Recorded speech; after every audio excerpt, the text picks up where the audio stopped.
Hello friends, जय माता दी। कैसे हैं आप सब दोस्तों? आप सभी को आज अघन मास की एकादशी की हार्दिक हार्दिक शुभकामनाएं। और मार्गशीर्ष माह के कृष्ण पक्ष की 11 है और इसके उपलक्ष्य में आज उत्पन्ना एकादशी का महापर्व मनाया जा रहा है। आज के दिन ही सांसारिक हो, स्मार्त हो या फिर वैष्णव हो, सभी लोग आज एक ही एकादशी मना रहे हैं। और इसे कहीं पर उत्पत्तिका एकादशी, कहीं वैतरणी एकादशी, तो कहीं उत्पन्ना, तो कहीं मार्गशीर्ष एकादशी, तो कहीं पर अघन माह की एकादशी के नाम से जाना जाता है। जो भी हो, इस दिन कहा जाता है व्रत करने से, दान करने से, स्नान करने से मनुष्य के कई जन्मों के पाप नष्ट होते हैं। 100 अश्वमेघ यज्ञ के बराबर फलों की प्राप्ति होती है और साथ ही साथ जीवन में पितृ दोष हो तो वो भी दूर हो जाता है। और खासकर इस बार मंगलवारी एकादशी है तो विशेष रूप से हनुमान जी के निमित्त है और आयुष्मान योग में मनाई जा रही है। रात को 12:03 तक आयुष्मान योग रहेगा और इस योग में कोई भी शुभ कार्य किए जाते हैं तो बहुत ही शुभ फल देते हैं। इस योग में किए गए कार्य जीवन भर सुख देने वाला होता है। और एकादशी की तिथि है तो भगवान विष्णु के निमित्त विधि विधान से पूजन कथन आदि करना ही चाहिए। विशेष रूप से इस दिन की कथा सुनने का बहुत बहुत महत्व आता है। इसके विषय में एक बार जब ऋषियों ने सूत जी से प्रश्न किया कि इस एकादशी का महात्म्य बतलाइए, तब सूत जी कहते हैं, हे ऋषियों, इस व्रत का वृत्तांत और उत्पत्ति प्राचीन काल में भगवान श्री कृष्ण ने अपने परम भक्त युधिष्ठिर से कही थी, सो तुमसे कहता हूँ, ध्यान पूर्वक सुनो। जब युधिष्ठिर पूछते हैं, हे भगवान, आपने हजारों यज्ञ और लाख गौदान को भी एकादशी व्रत के बराबर नहीं बतलाया, सो यह तिथि सब तिथियों में उत्श्रेष्ठ कैसे हुई, इसका विधि और फल बतलाइए। तब श्री कृष्ण कहते हैं, हे युधिष्ठिर, मैं तुमसे एकादशी के व्रत का महात्म्य कहता हूँ, ध्यान पूर्वक सुनो। सर्वप्रथम हेमंत ऋतु में मार्गशीर्ष कृष्ण एकादशी में इस व्रत को प्रारंभ किया जाता है। दशमी को शाम से ही भोजन के बाद अच्छी प्रकार से दातुन करें ताकि अन्न का अंश मुख में न रह जाए, और रात्रि को भोजन कदापि न करें, न अधिक बोलें। एकादशी के दिन सुबह 4 बजे उठकर सबसे पहले व्रत का संकल्प करें। इसके बाद शौच आदि से निवृत्त होकर शुद्ध जल से स्नान करें। व्रत करने वाले चोर, पाखंडी, पर स्त्रीगामी, निंदक, मिथ्याभाषी तथा किसी भी प्रकार के पापी से बातें ना करें। स्नान के पश्चात धूप दीप नैवेद्य आदि षोडश उपचार पूजन करें और रात्रि में दीप दान जरूर करना चाहिए। रात्रि में सोना या प्रसंग नहीं करना चाहिए। ब्रह्मचर्य का पालन करते हुए समय को व्यतीत करें। हो सके तो सारी रात जागरण करना चाहिए। जो कुछ भी जाने अनजाने में पाप किए गए हैं पहले उनकी क्षमा मांगनी चाहिए। और धर्मात्मा पुरुषों को कृष्ण पक्ष और शुक्ल पक्ष दोनों ही पक्षों की एकादशी को समान समझना चाहिए। और जो भी मनुष्य इस विधि से एकादशी का व्रत करते हैं उन्हें शंखोद्धार तीर्थ में स्नान करके भगवान के दर्शन करने से जो फलों की प्राप्ति होती है वह एकादशी व्रत के 16वें भाग के भी समान नहीं है। व्यतिपात के दिन दान देना चाहिए, इससे लाख गुना फलों की प्राप्ति होती है। संक्रांति से 4 लाख गुना तथा सूर्य चंद्र ग्रहण में स्नान दान करने से जो पुण्य प्राप्त होता है वही पुण्य इस एकादशी के दिन व्रत करने से मिलता है। और अश्वमेघ यज्ञ करके 100 गुना और अश्वमेघ यज्ञ करने से 100 गुना तथा 1 लाख तपस्वियों को 60 वर्ष तक भोजन कराने से 10 गुना, 10 ब्राह्मणों अथवा 100 ब्रह्मचारियों को भोजन कराने से 1000 गुना पुण्य भूमि दान करने से होता है। और उससे 1000 गुना पुण्य कन्या दान से प्राप्त होता है। इससे भी 10 गुना पुण्य विद्या दान करने से होता है। और विद्या दान से 10 गुना पुण्य भूखे को भोजन कराने से होता है।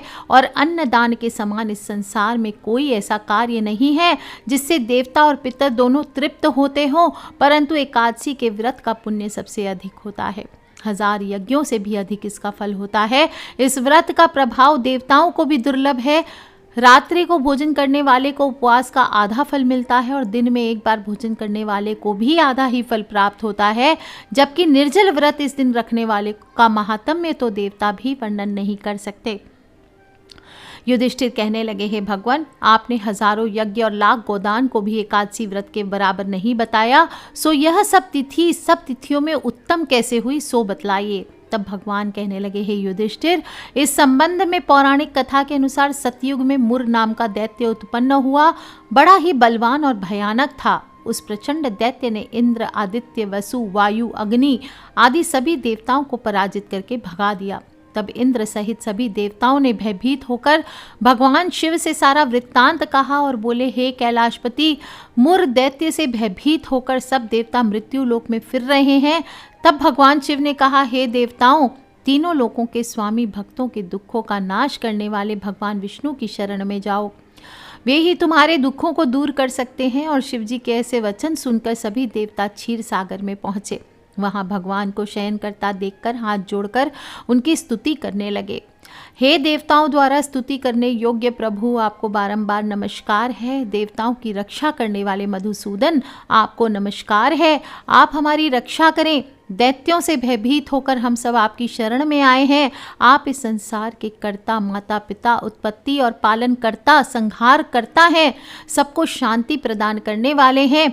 आकाश हो, पाताल हो, सब आप ही हैं। सबके पितामह ब्रह्मा, सूर्य, चंद्र, अग्नि, सामग्री, होम, आहुति, मंत्र, तंत्र, जप, यजमान, यज्ञ, कर्म, कर्ता, भोक्ता सब आप ही हैं।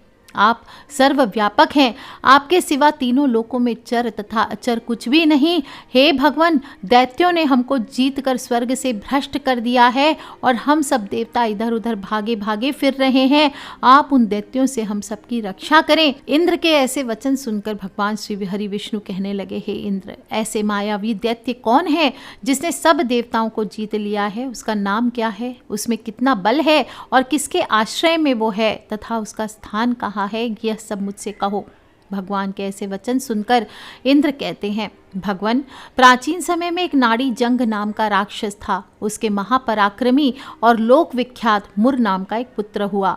उसकी चंद्रावती नाम की नगरी है और उसी ने सब देवताओं को स्वर्ग से निकालकर वहां अपना अधिकार जमा लिया है। उसने इंद्र, अग्नि, वरुण, यम, वायु, ईश, चंद्रमा, नैतित्य आदि सबके स्थान पर अधिकार कर लिया है। सूर्य बनकर स्वयं ही प्रकाश करता है, स्वयं ही मेघ बन बैठता है और सबसे अजेय है। हे असुर निकंदन, उस दुष्ट को मारकर देवताओं को अजय बनाइए। यह वचन सुनकर भगवान श्री हरि कहते हैं, हे देवताओं, मैं शीघ्र ही उसका संहार करूंगा। तुम चंद्रावती नगरी जाओ। और इस प्रकार भगवान सहित सभी देवताओं ने चंद्रावती नगरी की ओर प्रस्थान किया और उस समय दैत्य मुर सेना सहित युद्ध भूमि में गरज रहा था। उसकी भयानक गर्जना सुनकर सभी देवता भय के मारे चारों ओर दिशाओं में भागने लगे। जब स्वयं भगवान रणभूमि में आए तो दैत्य उन पर भी अस्त्र शस्त्र आयुध लेकर के दौड़े। भगवान ने उन्हें सर्प के समान अपने बाणों से बीत डाला। बहुत से दैत्य मारे गए, केवल मुर बचा रहा और वह अविचल भाव से भगवान के साथ युद्ध करता रहा। भगवान जो भी तीक्ष्ण बाण चलाते वो उसके लिए पुष्प सिद्ध होता। उसका शरीर छिन्न भिन्न हो गया, किंतु वह लगातार युद्ध करता रहा और दोनों के बीच मल युद्ध भी हुआ। 10,000 वर्षों तक उनका युद्ध चलता रहा, किंतु मुर नहीं हारा। थक कर भगवान बद्रिका आश्रम चले गए। वहाँ हेमवती नाम की सुंदर गुफा थी। उसमें विश्राम करने के लिए भगवान उसके अंदर प्रवेश कर गए। यह गुफा 12 योजन लंबी थी और उसका एक ही द्वार था। विष्णु भगवान वहां योग निद्रा की गोद में सो गए और मुर भी पीछे पीछे आ गया। भगवान को सोया देखकर मारने को उद्यत हुआ। तभी भगवान के शरीर से उज्जवल कांति में रूप वाली देवी प्रकट हुई और देवी ने राक्षस मुर को ललकारा, युद्ध किया और उसे तत्काल मौत के घाट उतार दिया। श्री हरि जब योग निद्रा की गोद से उठे तो सब बातों को जानकर उस देवी से कहा कि आपका जन्म एकादशी के दिन हुआ है, अतः आप उत्पन्ना एकादशी के नाम से पूजित होंगी। आपके भक्त वही होंगे जो मेरे भक्त हैं। और प्रसन्न चित्त श्री हरि ने एकादशी नामक उस कन्या को मनोवांछित वरदान देकर उसे अपनी प्रिय तिथि घोषित कर दिया। इसी उत्पत्ति से इस एकादशी का नाम उत्पन्ना पड़ा। इसलिए ही इस दिन श्री हरि के विशेष पूजन और उपाय से जीवन में वैभव आता है, अशांति से मुक्ति मिलती है, पारिवारिक कलह समाप्त होते हैं। तो बोलिए विष्णु भगवान की जय। दोस्तों, योगिनी एकादशी का व्रत करने वाले को दशमी तिथि से ही तामसिक भोजन छोड़कर सादा खाना खाना चाहिए। ब्रह्मचर्य का पालन करते हुए रात्रि में ओम नमो भगवते वासुदेवाय का जप करते हुए सोना चाहिए। इस दिन सुबह जल्दी उठ करके घर के मुख्य द्वार को साफ करें और तांबे के लोटे से जल को छिड़कें। घर की सबसे बड़ी जो स्त्री हो वो हो सुबह के दिन, आज के दिन सूर्योदय से पहले उठकर स्नान आदि करने के पश्चात एक तांबे के लोटे में जल भर ले। उससे जल का छिड़काव अपने घर के मुख्य द्वार पर करें और आप चाहें तो 21 दिन तक लगातार ये करके देखिए, आपके घर में दरिद्रता प्रवेश नहीं करेगी। और फिर दातून आदि करके स्नान करें। फिर स्नान करने के पश्चात इस दिन अगर गंगा जी आदि हो, आपके पास तीर्थों का जल हो तो वहाँ स्नान करना चाहिए, और नहीं तो घर में ही तीर्थों का जल डाल के स्नान कीजिए।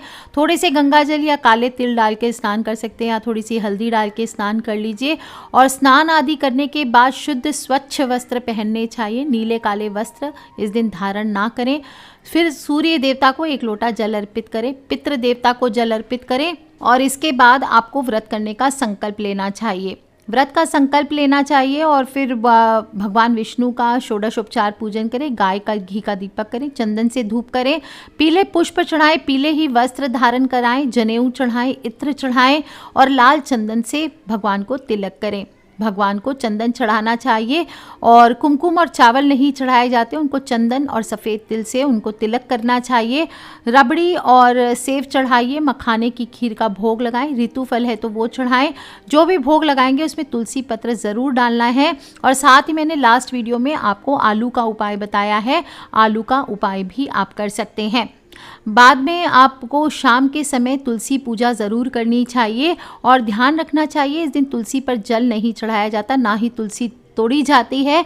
शाम के समय तुलसी पूजन किया जाता है। तुलसी पर घी का दीपक जलाइए, आरती गाइए, तुलसी नामाष्टक का पाठ करें, और ओम नमो भगवते वासुदेवाय मंत्र का ज़्यादा से ज़्यादा जप करना चाहिए, और तुलसी माँ की 11 परिक्रमा करनी चाहिए। इस उपाय से घर के सभी सदस्यों के बीच में प्रेम सुख शांति बनी रहती है, और परिवार में किसी भी प्रकार का संकट नहीं आता है। विशेष रूप से अगर आप आर्थिक परेशानियों से जूझ रहे हैं और आपके घर पे धन नहीं टिकता है, तो मार्गशीर्ष एकादशी पर आपको उपाय ना बताऊं ऐसा हो नहीं सकता। आपको क्या करना है, एक छोटा लाल टुकड़ा पेपर का लेना है और उसको तिकोना काट लेना है। मोटा कागज का टुकड़ा लीजिए, कलर उसका सुर्ख लाल हो, ये ध्यान रखिए। अगर पेपर ना हो तो आप कपड़े पर भी इस उपाय को कर सकते हैं। और फिर इसको ट्रायंगल काट लेना है, यानी त्रिभुज आकार का काट लेना है। ध्यान रखें ट्रायंगल बराबर होनी चाहिए, तीनों भुजाएं बराबर हो। और फिर इस त्रिभुज वाले टुकड़े पर अपनी मनोकामना आपको लिखनी है। ध्यान रखना है अपनी समस्याएं नहीं लिखनी है, सिर्फ और सिर्फ अपनी मनोकामना जो आपकी इच्छा है वो लिखनी है। भगवान के पास इतना समय नहीं है कि आपके रोना धोना भी सुनेंगे, फिर आपकी मनोकामना भी सुनेंगे। इसलिए शॉर्टकट मारें, सिर्फ अपनी मनोकामना लिखें। पॉजिटिव चीज़ जो चाहते हैं कि मेरे ज़िंदगी में हो वो आपको लिखना है, और फिर आपको ले करके इसको बालकनी या छत पर चले जाना है और पश्चिम दिशा की तरफ मुख करके खड़े हो जाना है। धीरे से आसमान की ओर देखें और प्रार्थना करें। अब कागज को हाथ में लेकर के अपनी मनोकामना बोलें। इसके बाद मनोकामना वाले कागज को अपने राइट हैंड साइड पॉकेट में, जो भी पॉकेट हो या कहीं पर भी, उसको सावधानी पूर्वक रख दें और आसमान की ओर देखें। फिर से प्रार्थना करें, दोनों हाथों को उठाकर और अपनी मनोकामना बोलें, और फिर हाथ उठाकर 7 बार आपको ताली बजानी है। ताली बजाने के बाद आपको अपने स्थान पर एक बार घूम जाना है और फिर थोड़ा सा मुस्कुराना है। अपने इष्ट से जैसे आपका कनेक्शन बन गया हो, ऐसे प्रार्थना करें कि उन्हें अपने साथ एहसास करके आपको मुस्कुराना है। और आप देखेंगे दोस्तों, इसके बाद वो कागज़ लेकर के उठा के आप सीधे चुपचाप अपने घर पे चले आइए। आप देखेंगे इससे आपको जो भी आर्थिक समस्याएं हैं वो दूर होती है। विशेष रूप से माता लक्ष्मी की कृपा आपके घर पर होती है, घर आपका धन संपदा से भर जाता है। और ध्यान रखना है कि जो ट्रायंगल आपने काटा है, अपनी मनोकामना वाली कागज़, उसे आप अपने जो भी बिजनेस प्लेस पर या फिर कोई ऐसे स्थान पर रखें जहां पर आप उसको लगातार देख सकें, और रोज़ इसे कम से कम एक बार देख करके सुबह उठकर अपने इष्ट का ध्यान करते हुए या जो भी आपके गुरुदेव हैं उनका ध्यान करते हुए आपको इस कागज़ को देखना है। और आपका कोई गुरु मंत्र है या इष्ट का मंत्र है तो आप उसे बोल सकते हैं। इसमें स्नान करने की, नहाने धोने की कोई ज़रूरत नहीं, नॉर्मल आप सो के उठ के भी ये काम कर सकते हैं। आप देखेंगे धीरे धीरे धीरे आपके सभी काम, बिल्कुल ये 43 डेज आप लगातार करके देख लीजिए। अगर आपकी विश पूरी ना हो तो कहना। दोस्तों, एकादशी का दिन है। इस दिन सुहागन स्त्रियों को भी घर पर दावत देकर उन्हें फलाहार कराना चाहिए। गरीबों को दान दीजिए, सबसे अच्छा होता है नारायण की, दरिद्र नारायण की सेवा। नारायण की सेवा तो हर कोई करते हैं, लेकिन जो मनुष्य दरिद्र नारायण की सेवा करता है उसकी कोई बराबरी नहीं होती है।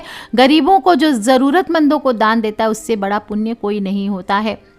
और इस दिन एकादशी के साथ साथ एकादशी पर तुलसी के साथ साथ आपको पीपल की पूजा भी अवश्य करनी चाहिए। इस दिन रात के समय पीपल पर दीपदान कर सकते हैं। अघन मास है तो आप कई जगहों पर दीपदान कर सकते हैं। सभी को मैं प्रत्येक पिछले महीने से बता रही हूँ, कार्तिक के महीने से, कि शाम के बाद दीपदान ज़रूर करें। कुछ खास जगह होते हैं जिन पर दीपदान ज़रूर करना चाहिए, वो मैं दूसरे वीडियोस पर शेयर करूँगी। बाकी 8 स्थान जो मैंने लास्ट वीडियो में बताया था कहाँ कहाँ आपको दीपदान करने, वो आप ज़रूर कीजिए। और इस दिन आपको कुछ बातों का ध्यान भी लगाना चाहिए। रात्रि में, ऐसे तो दिन में भी सोना निषेध बताया गया है, लेकिन रात्रि में भी हो सके तो ना सोएं और रात्रि जागरण करते हुए समय को व्यतीत करना चाहिए। सत्संग कीजिए, भगवत स्मरण कीजिए, कथा सुनिए और ब्रह्मचर्य का पालन करते हुए पति पत्नी मिल करके रात्रि जागरण कीजिए। देखिए कैसा खूबसूरत होता है।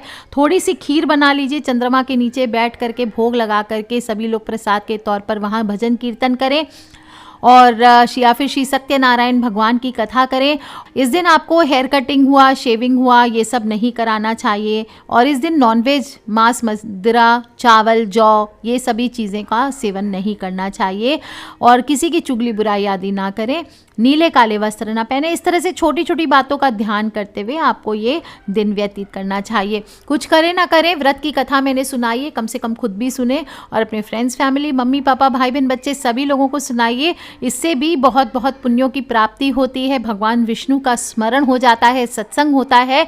तो ये भी करना चाहिए दोस्तों। और खिलखिलाते रहिए, मुस्कुराते रहिए। बहुत ही खूबसूरत एकादशी है। कुछ नहीं भी किया है तो शाम को माला ले करके थोड़ी देर तुलसी माँ के सामने बैठ जाइए, एक दीपक जला के ओम नमो भगवते वासुदेवाय, ओम नमो भगवते वासुदेवाय, या ऐसे ही विष्णु भगवान की थोड़ी कीर्तन, विष्णु सहस्त्र नाम, लक्ष्मी स्तोत्र, किसी भी चीज़ का पाठ जो आपकी इच्छा है, या गुरु मंत्र का जप कर लीजिए दोस्तों, ये भी बहुत होता है। आज के लिए इतना ही। खिलखिलाते रहिए, मुस्कुराते रहिए। Take care friends, love you all. जय माता दी, बम बम भोलेनाथ की जय, विष्णु भगवान की जय, लक्ष्मी मैया की।